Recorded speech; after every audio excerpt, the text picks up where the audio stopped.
Okay, so let me just get this out there. I have a bias against women leaders. No one could be more surprised about this than me. I'm a woman leader. And on top, I even work in human resources, which means it's kind of my job to be unbiased. In fact, I passionately encourage women to step into leadership. My poor kids would definitely tell you I never stop talking about it.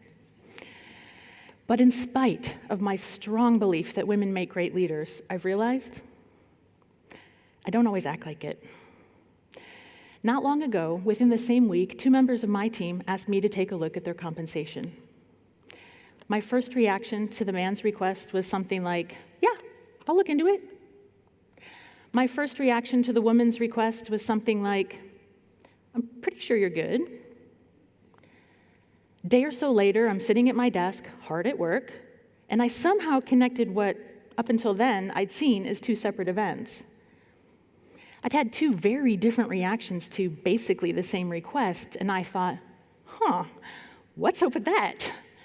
Might I be biased and not even know it? But I know what you're thinking. This is 2016. It's not a topic. Women leaders are everywhere. Maybe you, like me, have personally hired or promoted lots of women leaders. But then I thought, with all this talk of unconscious bias, might something be going on that I'm not even aware of, if it's unconscious and all? For those of you who might not already have been inundated with this in the corporate world, it's a simple concept, and it's backed up by neuroscience. Our brain has to handle way too much information. So in order to manage it all, our brain takes the liberty of looking for patterns and filtering for us what it sees as the most important bits, like autopilot. Our brains take shortcuts. Without these shortcuts, we'd have to sit and really think through way too much information. Imagine if every single time you had to think through everything from how to open doors to how to shake hands to how to sing happy birthday. But brain shortcuts do have a downside because they see patterns that are based on the cumulative effect of everything you've been exposed to throughout your life. Which means the whole thing is happening also in the back of our minds, which means we're not even aware that it's happening. This can cause us to behave in ways that are not true to who we want to be or how we feel we are, and we might not even know it. Unconscious bias sounds kind of clinical, but I looked it up, and other words for unconscious are comatose, paralyzed, or senseless. And other words for bias are bigotry, intolerance, and unfairness. Okay, so that would mean we're not just unconsciously biased, we're actually senseless, intolerant bigots. So that's not something I want to be, consciously or unconsciously. And here's the scary part. Most of us think we can outsmart it. We believe it when we say things like, I don't see race, or I just hired the best person. It just so happened that at the time of the 2 pay requests, I was doing research on unconscious bias. And the research said, these are our expectations of men. We expect them to be assertive and strong and driven. And these are our expectations of women. We expect women to be helpful and sensitive and supportive. If we were to make it a little bit tighter, we see men as taking charge and women as taking care. No, it's not because every single one of us is a misogynist. It's simply because men taking charge and women taking care is what we've mostly been exposed to throughout our lives. And our brains will do the rest, unconsciously redirecting us into those patterns that it recognizes. Still feeling like this bias couldn't possibly belong to me, one of the words jumped out at me. Wait a minute. Do I see the man as a provider, and so I looked at his pay request more seriously? And do I not see the woman as a provider, and so I've somehow dismissed her request? In that moment, I had to realize I do. I see men as providers, but not women, which is really interesting because I'm the sole financial provider for my family of 6. My husband is a stay-at-home father for our 4 children.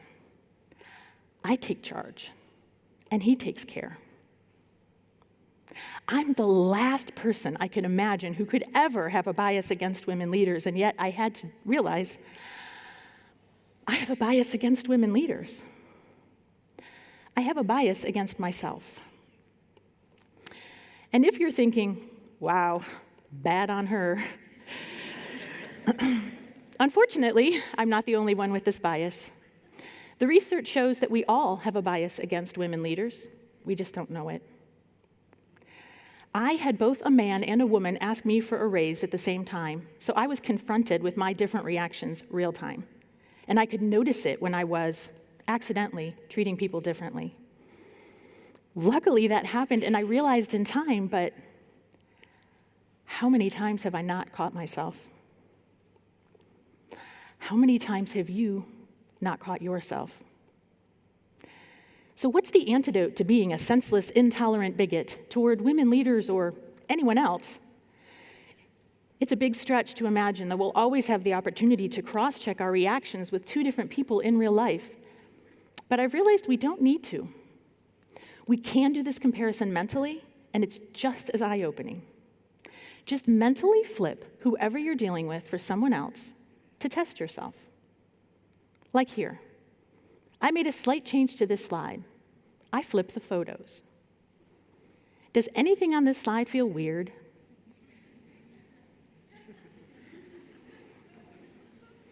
Flip it to test it. If it feels weird, you might want to check yourself. The more I tried it, the more I saw the value. In fact, there's this Twitter account that just flips the gender of things we commonly say, and suddenly they become funny.